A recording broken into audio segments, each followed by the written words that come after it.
మీరు దోస్త్ మేరా దోస్త్ అని ఒక సినిమా కూడా ఉంది, చాలామంది చూసే ఉంటారు, ఆ పేరుని వినే ఉంటారు. ఇది రాజకీయాల్లో కూడా సాధ్యమేనా అంటే సాధారణంగా సాధ్యమే. అయితే తండ్రి కొడుకులు అయితేనో లేదా ఒక పార్టీకి చెందిన వాళ్ళు అయితేనో సాధ్యమే అనుకోవచ్చు. కానీ రెండు రాష్ట్రాల్లో అధికారంలో ఉండి రెండు రాష్ట్రాల్లో ఎటువంటి సత్సంబంధాలు లేకపోయినా కానీ దోస్తు మేరా దోస్త్ అని ఒక రాష్ట్రంలో చేసే స్కామ్లో మరొక రాష్ట్ర ప్రయోజనాలు ఆశోచించడం అంటే ఒక రకంగా రాష్ట్ర ప్రయోజనాలు అనకూడదు, ఇందులో వ్యక్తిగత ప్రయోజనాలు అనాలి. ఎవరి గురించి మాట్లాడుతున్నాం మీకు అర్థమయ్యే ఉంటుంది. 2019 ఎన్నికల్లో జగన్మోహన్ రెడ్డి గెలవటంలో కేసీఆర్ ప్రత్యక్షంగానో పరోక్షంగానో సహకరించాడు. ఇది జగమెరిగిన సత్యం. దాన్ని కాసేపు పక్కన పెడదాం, అది అయిపోయింది. మళ్ళీ 24 ఎన్నికలు కూడా అయిపోయాయి కాబట్టి ఇప్పుడు 24 ఎన్నికలకు వస్తే ఎందుకు మనం వీళ్ళ గురించి మాట్లాడుకోవాల్సి వచ్చిందంటే రెండు రాష్ట్రాల్లో రెండు ప్రధానమైన కేసులు నడుస్తున్నాయి. ఒకటి తెలంగాణలోనేమో ఫోన్ ట్యాపింగ్ కేసు నడుస్తుంది, నాటి ప్రభుత్వమైనటువంటి కేసీఆర్ అండర్లో జరిగిందని. ఇక్కడ ఏపీలోకి వచ్చేటప్పటికి జగన్మోహన్ రెడ్డి హయాంలో లిక్కర్ స్కామ్ గురించి జరుగుతుంది. వాస్తవానికి రాష్ట్రాలు వేరు, కేసులు వేరు. ఏంటి దీని సంబంధం అని మీకు ఒక అనుమానం రావచ్చు. అసలు లింక్ ఇక్కడే ఉంది. ఒకరి ప్రయోజనాల కోసం మరొకరు సహకరించటం, ఒక రాష్ట్రంలో జరిగే స్కామ్కి మరొక రాష్ట్రంలో సహకారం లభించటం. వినడానికి ఆశ్చర్యంగా ఉన్నా కొత్తగా ఉన్నా ఇది వాస్తవం. ఇది నేను చెబుతున్నది కాదు. తెలంగాణలో ఆ ఫోన్ ట్యాపింగ్ కేసును విచారిస్తున్నటువంటి పోలీసులు అదే మాట చెప్పారు. ఆంధ్రాలో ఏదైతే లిక్కర్ స్కామ్ని విచారిస్తున్నటువంటి స్పెషల్ ఇన్వెస్టిగేషన్ టీం ఉందో ఆ టీము కూడా అదే మాట చెప్పింది. ఏంటి విషయం అంటే ఇక్కడ శ్రావణ్ రావు ప్రధానంగా ఫోన్ ట్యాపింగ్ కేసులో శ్రావణ్ రావు ప్రధాన నిందితుడిగా ఉన్నాడు. ఇక్కడికి వచ్చేటప్పటికి ఆల్రెడీ మిథున్ రెడ్డిని అరెస్టు కూడా చేశారు. అయితే ఇక్కడ విషయం ఏంటంటే ఆంధ్రాలో దోచుకున్నటువంటి లిక్కర్ మొత్తం కూడా స్కామ్కు సంబంధించి మొత్తం కూడా వీళ్ళు ఎక్కడ షెల్టర్ తీసుకున్నారు అంటే దుబాయ్లో షెల్టర్ తీసుకున్నారు. ఎవరి దగ్గర షెల్టర్ తీసుకున్నారు? తెలంగాణ ఫోన్ ట్యాపింగ్ కేసులో నిందితుడిగా ఉన్నటువంటి శ్రావణ్ రావు అపార్ట్మెంట్లో షెల్టర్ తీసుకుని ఈ బ్యాకప్ డేటా మొత్తం కూడా అక్కడ పెట్టారు. అదే అపార్ట్మెంట్కి శ్రావణ్ రావు కూడా తరచూ వెళ్ళటం కలవటం రావటం కూడా జరిగింది. ఈ విషయాన్ని స్వయంగా శ్రావణ్ రావు నిన్న ఈరోజు ఒప్పుకున్నాడు. ఏమని ఒప్పుకున్నాడు అంటే వాళ్ళు తెలుగువారు కాబట్టి మా ఇంటికి రానిచ్చాను తప్ప అంతకు మించి నాకేమీ తెలియదని చెప్పాడు. కానీ బట్ అతను షెల్టర్ ఇచ్చినట్టయితే ఒప్పుకున్నాడు. పక్కన పెడితే ఇంకొక దారుణమైన విషయం ఏంటంటే సరే ఇది ఒక రకమైన విషయం, సరే దీనికి కేసీఆర్కి ఏం సంబంధం ఉందిలే, వాళ్ళు ఏదో జచ్చుంటారులే అని మీరు అనుకోవచ్చు. కేసీఆర్కి జగన్మోహన్ రెడ్డికి సంబంధించిన ఇంకొక విషయం కూడా ఇందులో ఉంది. ఏంటి అంటే తెలంగాణలో జరిగిన అదే ఫోన్ ట్యాపింగ్ కేసులో షర్మిల ఫోన్ని ట్యాప్ చేశారు.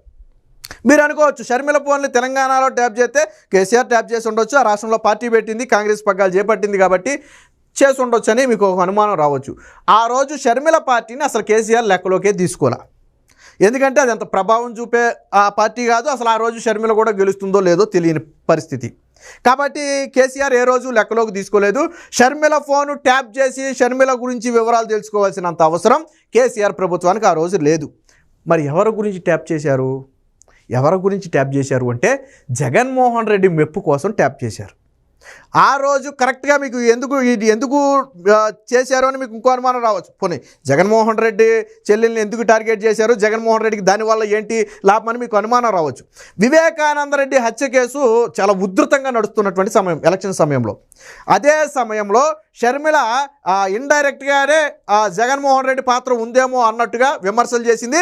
అవినాష్ రెడ్డి పాత్ర ఉంది, అవినాష్ రెడ్డి హత్య చేయించాడు, నిందితులతో అవినాష్ రెడ్డికి సంబంధం ఉందని ఓపెన్గానే చెప్పింది షర్మిల. సో ఆ రోజు తీవ్రమైన ఈ వివేకానంద రెడ్డి హత్య కేసు అనేది అప్పుడు ఆంధ్ర ఎన్నికల సమయంలో బాగా హాట్ టాపిక్ అది. కాబట్టి ఏం చేశాడు, షర్మిల ఏమన్నా చంద్రబాబు గారితోనో లేదా ఇంకొకరితోనో మిలాఖత్ అయిపోయి ఏమన్నా జగన్మోహన్ రెడ్డిని ఇబ్బంది పెడుతుందేమోననే ఒక ఉద్దేశంతో ఏం జరుగుతుందో తెలుసుకోవడం కోసం షర్మిల ఫోన్ ట్యాప్ చేయించారు. అంటే జగన్మోహన్ రెడ్డి మెప్పు కోసం వాళ్ళు చేసినటువంటి ఆ ఫోన్ ట్యాపింగ్ వ్యవహారంలో షర్మిల నెంబర్ కూడా చేర్చి షర్మిల ఎవరితో మాట్లాడుతుంది, దేని గురించి మాట్లాడుతుంది అనే విషయాలు మొత్తం కూడా విని జగన్మోహన్ రెడ్డికి చేర్చారు. ఇది నేను చెప్తున్నది కాదు, స్వయంగా ఇప్పుడు ఎవరైతే కేసు ఇన్వెస్టిగేషన్ చేస్తున్నారో వాళ్ళే చెప్తున్నారు. రేపో మాపో ఛార్జ్ షీటుల్లో పెట్టిన తర్వాత ఇది వస్తుంది. వాస్తవానికి రేవంత్ రెడ్డి ఫోన్ ట్యాప్ చేశారు అంటే తెలంగాణలో ఆ రోజు కాంగ్రెస్ బలంగా పుంజుకుంటుంది కాబట్టి ట్యాప్ చేశారు. మరి బీజేపీ ఫోన్ ఏదన్నా ట్యాప్ చేశారు అంటే ఆ రోజు రాజకీయంగా తెలంగాణలో బీజేపీ కూడా గట్టి పోటీ ఉంది కాబట్టి ట్యాప్ చేశారు. షర్మిల అసలు లెక్కలో లేని పార్టీ ఆ రోజు, కానీ షర్మిల ఫోన్ కూడా ట్యాప్ చేశారు. రీజన్ ఏంటంటే జగన్మోహన్ రెడ్డికి సహకరించడం. నేను అందుకనే చెప్పా దోస్తు మేరా దోస్త్ అని. వాస్తవానికి రాష్ట్రాలు వేరు, ముఖ్యమంత్రులు వేరు, వీళ్ళకేమీ ఫ్యామిలీ సంబంధాలు కూడా లే, కానీ ఒకరికొకరు సహకరించుకున్నాడు. ఇటు లిక్కర్ స్కామ్లోనేమో వెళ్ళిపోయి ఫోన్ ట్యాపింగ్ స్కామ్లో ఉన్నవాడు ఇంట్లో ఉంటారు. ఫోన్ ట్యాపింగ్లోనేమో జగన్మోహన్ రెడ్డికి కావాల్సిన వాళ్ళ ఫోన్లు ట్యాప్ చేస్తారు. ఇప్పుడు అనుమానం ఏంటంటే టీడీపీ కీలక నేతలు ఇంకా చంద్రబాబు గారిదో లోకేష్దో లేదా పవన్ కళ్యాణ్ ఫోన్లో ట్యాప్ చేసి ఉంటారు అనే అనుమానాలు అయితే బలంగా ఉన్నాయి, వాదనలు అయితే నడుస్తున్నాయి. అది అవునా కాదా అనేది ఇన్వెస్టిగేషన్ టీం బయట పెట్టాలి.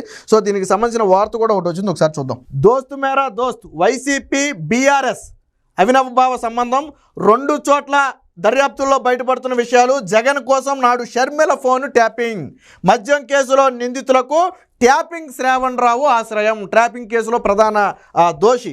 తన దుబాయ్ ప్లాట్లో ఆతిథ్యం, లిక్కర్ సొమ్ముతో తెలంగాణలో భూములు కొన్న రాజకసిరెడ్డి. ఈ రాజకసిరెడ్డి అనే వ్యక్తి ఏపీ ప్రభుత్వ సలహాదారుడిగా ఉండి తెలంగాణలోనే మకాం వేసుకుని ఇక్కడ లిక్కర్ స్కామ్ మొత్తాన్ని తెరవెనక దందా నడిపించడమే కాకుండా అదే సొమ్ముతో తెలంగాణలో 100 ఎకరాల భూములు కొన్నాడు. మరి ఆ రోజు తెలంగాణ ప్రభుత్వం దాన్ని పట్టించుకోలే. ఆ రోజు ఉన్నటువంటి ఐటీ కానీ ఇతర అధికారులు కానీ ఇంత సొమ్ము ఎక్కడో వచ్చిందని చెప్పి రాజకసిరెడ్డిని ఎవరు ప్రశ్నించలా. అంటే తెలంగాణ ఆ విధంగా కూడా సహకరించింది ప్రభుత్వం. సో లావాదేవీలకు నాడు బీఆర్ఎస్ సర్కారు సాయం. అదే నేను చెప్పే కదా, ఇప్పుడు కొనుగోలు అమ్మకాలకు సంబంధించి ప్రభుత్వ సాయం లేకుండా అంత 100,000 కోట్లు పెట్టి కొనుగోలు అనేది సాధ్యం కాదు.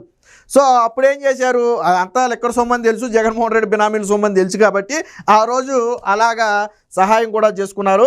రాజకీయ పార్టీలు కూటములు కట్టడం మామూలే, లోపాయికరంగా సహకరించుకోవడం సహజమే. కానీ పార్ట్నర్స్ ఇన్ క్రైమ్ అంటే చేసే క్రైమ్లో పార్ట్నర్స్గా ఉండటం, అది కూడా 2 వేరు రాష్ట్రాల్లో జరిగిన క్రైమ్స్, అవి 2 క్రైమ్సే. సో పార్ట్నర్స్ ఇన్ క్రైమ్స్ తరహాలో అక్రమాల్లో అవిభక్తంగా కలిసిమెలిసి సాగటమే ఓ విచిత్రం. ఆ 2 పార్టీలు తెలంగాణకు చెందిన బీఆర్ఎస్, ఏపీలో జగన్ అధ్యక్షుడిగా ఉన్న వైసీపీ.